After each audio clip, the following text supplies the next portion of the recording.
Tole galatoonni bootaayyee obbo Qajeelaa isin lachuu hedduu galatooma gaafii tokko isin lamaaniif dhiyeessuu barbaada. Amma bootaayyee waan jedhanii biyya kana waliin qabna. Dhukkubni nama hundatti dhufe, dhukkubni paartii poolitikaatti dhufne nama hundatti dhufe. Seerri kun already murtaa'e ta'e. Amma booda bifa kamiin waan kana walitti araarsitanii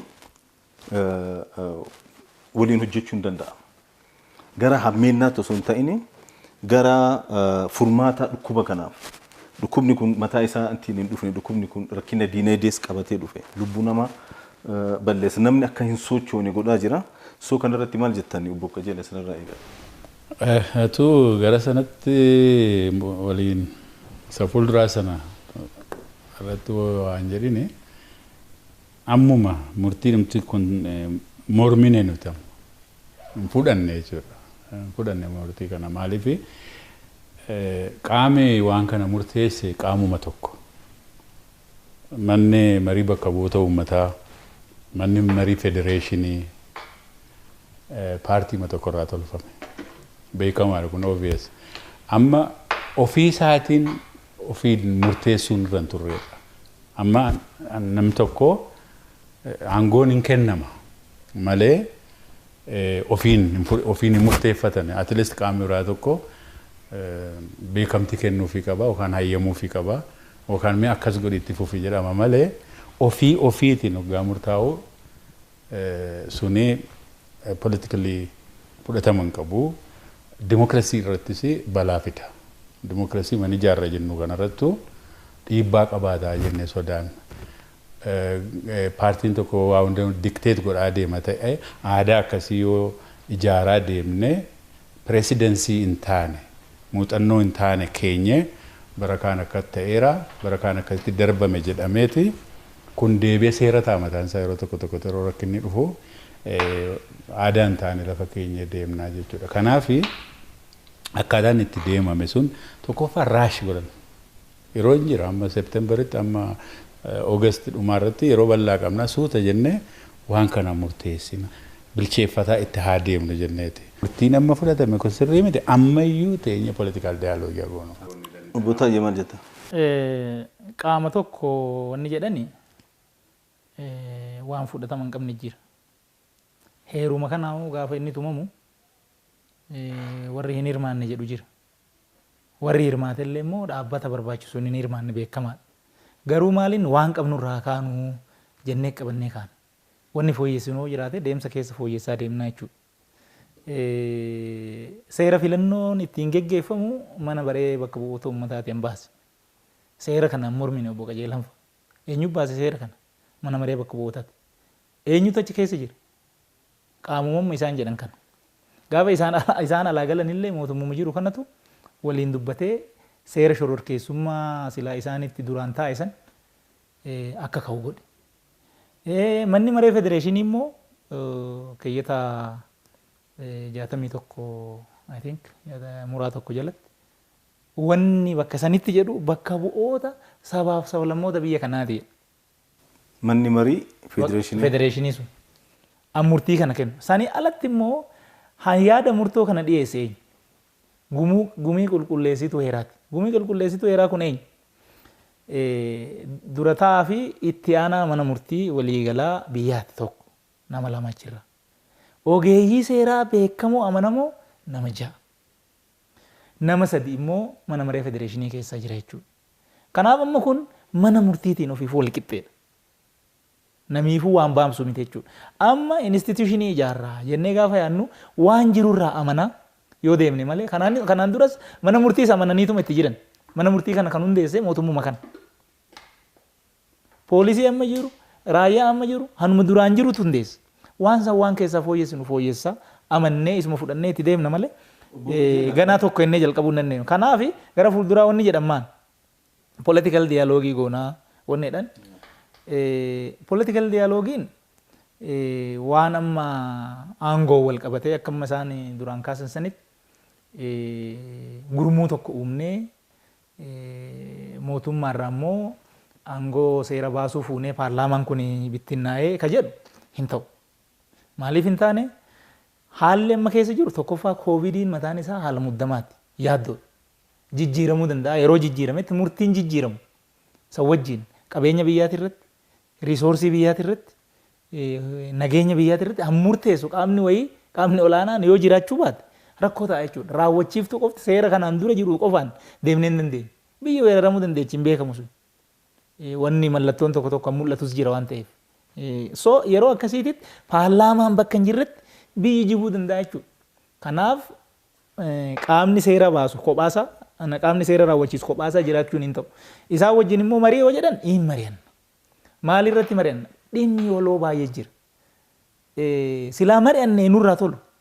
Silaa mari'annee nurraa tolu haala amma keessa jiru kana keessatti akkamitti aangoo addaan hirannaa odoo hin ta'in yookaan immoo ati maaliif aangoo irra teechee ana koruu qabaarra odoo hin ta'in dhibee hamaa akka biyyaatitti akka addunyaatitti nutti dhufe kan diinagdee xiqqaa dadhabaa qabnu kanaan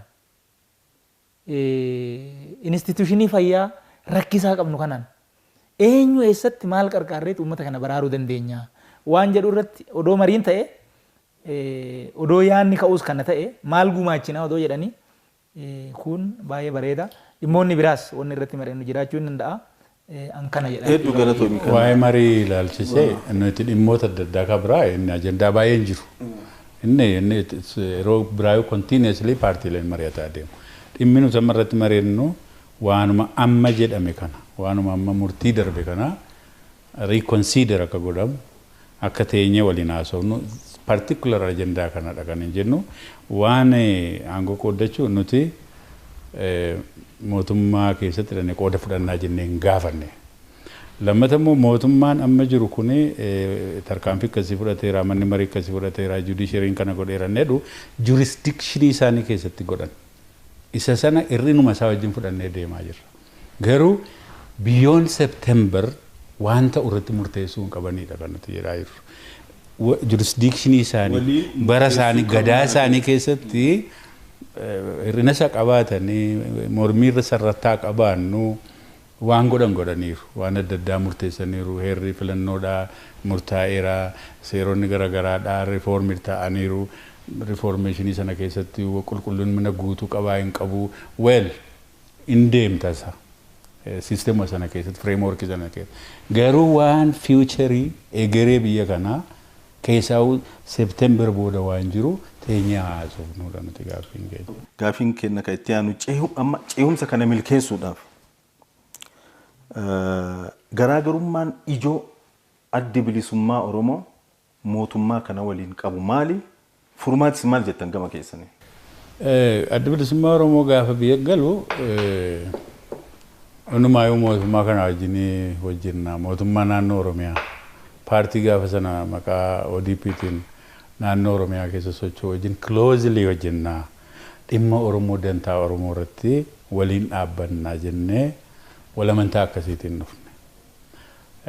Waggaa dhufamu akkaataa itti waa lafa kaawwachaa deemnuu fi tolfataa deemnu walamantaa immoo mutual trust wal gidduutti uumachaa deemnu irratti gaafa hojjetamaa ture gamasii mootummaa keessa rakkoon garaagaraa akka jiru argaa dhufne jechuudha nuti. Caasaa mootummaa yaadi keessa rakkootu ture akka mootummaa keessatti garaagarummaan uumame complication adda addaa dhufee wanti nuti silaa yaanne akkaataa nuti deemaa turretti ta'uu dide. Kanaaf garaagarummaa siyaasaa ni qabna. Ilaalcha poolisii adda addaa irratti garaagarummaa ni qabna. Garuu karaa civilized ta'ee waliin dorgomnee waliinis wal cinaas jiraannee biyya kanaa waliin murteessu akkuma biyyaatti dhaabbata kaanii wajjinis taane ka jedhu qabna. Ammas furmaati jiru walitti deemnee haasa'uudha.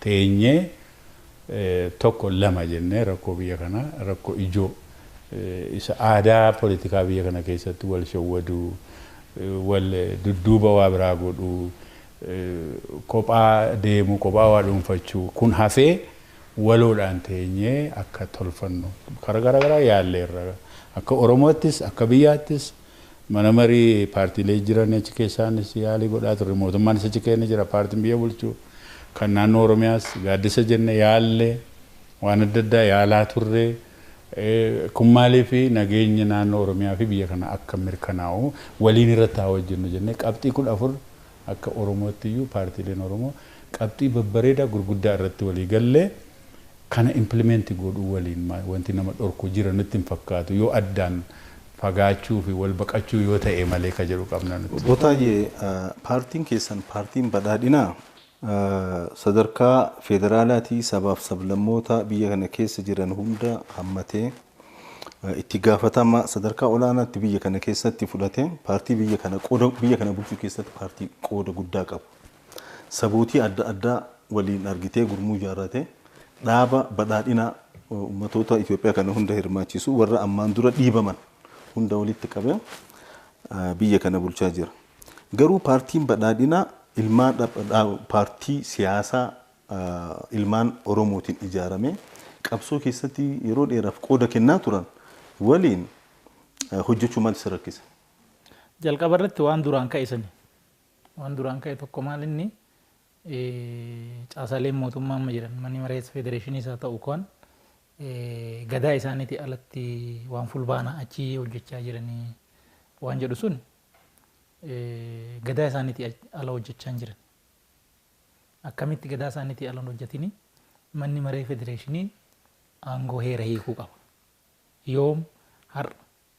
So har'arra dhaabbatee banaa duratti hin san cufuudhaaf maaltu malaa ka jedhu har'a tume malee fulbaana booda hin tumne jechuudha. So yeroo aangoo irra turutti seerri immoo gaafa bahu seerri irra bahu har'umaa fi miti hin bahu. Heerri Ameerikaa waggaa 250 ol ta'ee jira. So fuulduratti ittiin jiraachuuf heeras seeras baasan malee har'a miti ka baasan jechuudha. So rakkoo amma jiru kana akkamitti keessaa baana ka jedhu har'a hiike manni maree federeeshinii. So gadaa isaati ala hojjenne jechuudha. Waan gadaa isaati ala deemu garuu hojjeteera. Kunuu darbee koronaanuu darbee deebi'ee rakkoo biraa hoo mudate hiikoon kun gaafasiis tajaajiluu hin danda'a jechuudha. Kana sirriitti beekuun jala muranii beekuun hin barbaachisa.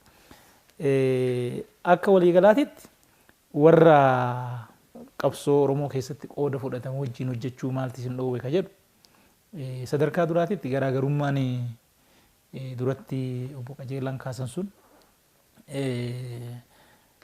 nus akka rakkootitti adda bilisummaa Oromoo wajjin waan qabnu jira jechuudha.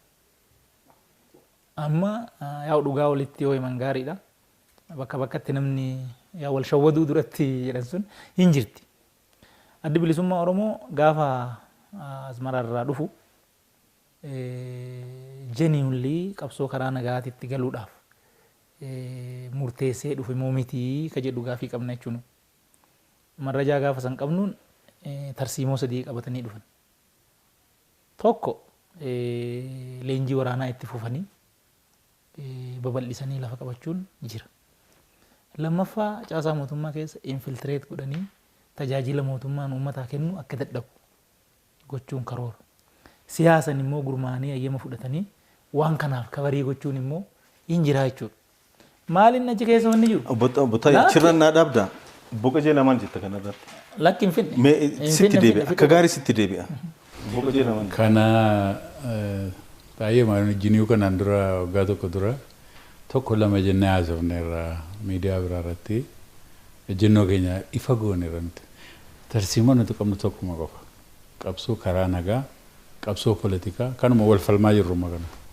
So political struggle jennu nuti yaada keenya karaa nagaa godhuudha. Karaa nagaa dhufnee boordii filannoo galmoofnee filannoo biyyaalessaa keessatti qooda fudhachuu gahee keenya gumaachuudha biyya kana keessatti. Malee tarsiimoo biraa amma inni tarrisu kun I don't know ragaan. San dhageenya amma bootaayyeenis jedhee bakka adda addaas ni dhageenya. Adda bilisummaa Oromoo waraana amma naannoo Oromiyaa bakka adda addaa keessa mootummaadhaan wal lolaa jiru kan harka lafa jalaati waliin hojjeta warra jedhu jira. Namooti gariin sagantaa walii qoddatan jedha. Sagantaa tokko irratti hojjetan mallattoo tokko qaban caasaayyuu sheer godhan warra jedhu jira. Kan akkam jettan? Categorically false kuni dhugaa miti. Deddeebifnee ibneerra nuti waraana asmaraati qabnu finne Eertiraati officially dhufanii even warri dirreera jiran illee akka galan jedhamee wannoon bahee irratti haasa'amee koreen gama lamaan mootummaarraas asirraas ijaaramee yeroo garagaraatti dhumatee gama mootummaatiin fedhiin hin turre warri koree keessa turan kanan gabaasaa turanii ijoolluma dirree jirtu sanayyuu akka silaa barbaadamutti reintegrationiidhaan akkuma seera wannoo addunyaatti ulaagaa addunyaatti fidanii galchuudhaaf fedhiin hin turre gootatame rakkinichi babal'ataa deeme boodammoo akka ta'etti waraanni namni tokko galchuudhaaf koreen teknikaa ijaarame galchee isa booda adda bilisummaa Oromoo dhimma kana ofirraa buuse jedhee labsee miidiyaattis gadi ba'ee labseera.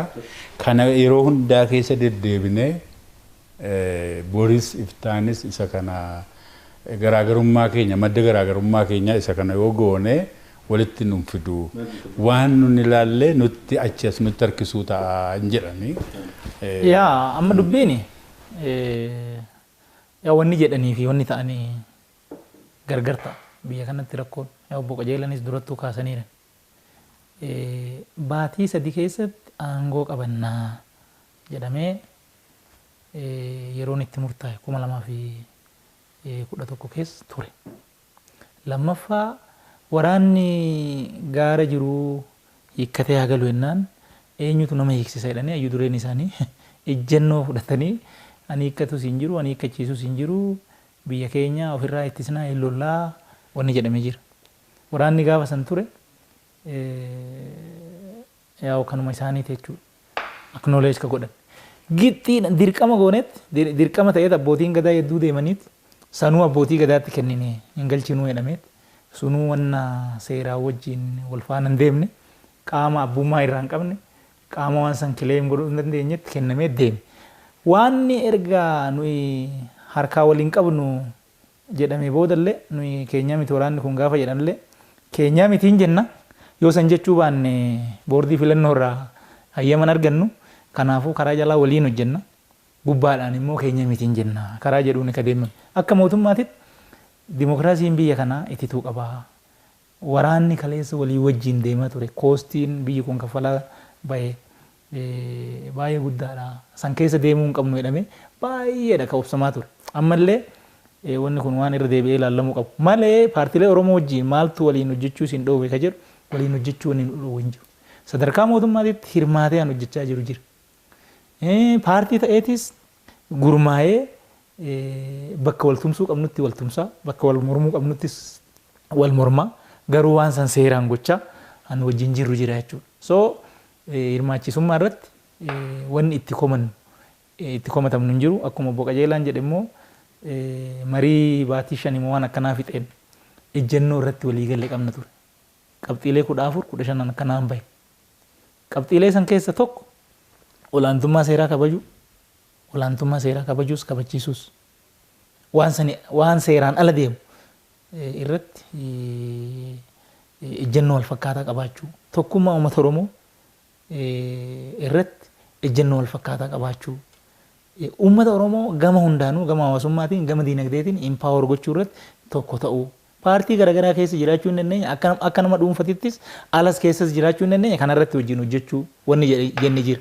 Garuu maalinni nutu qabsaa'e isiin qabsoo keessaa qoodan qabdanii karaa jedhuuni xiqqoo gadi wal buusuutu ture. Sanirraa ka'eeti rakkoo ta'ee wal hubannaa irrattis waliin deemuu irrattis wanni rakkoo ta'ee bakka kana kullaalamuudha qabaa jechuudha. Sirreessaanii qabu. Wanti subjective ta'e amma kabutaa'ee naasaa jiran kuni subjectiveidha akkaataa itti haasa'amaa jiru kun. Wanti concrete akkas jedhan ji'a sadii keessatti akka goona jedhan maaltu waan qabata akkasitti wanni jedhame an akkaan ofii kooti beekutu hoggana keessa jira.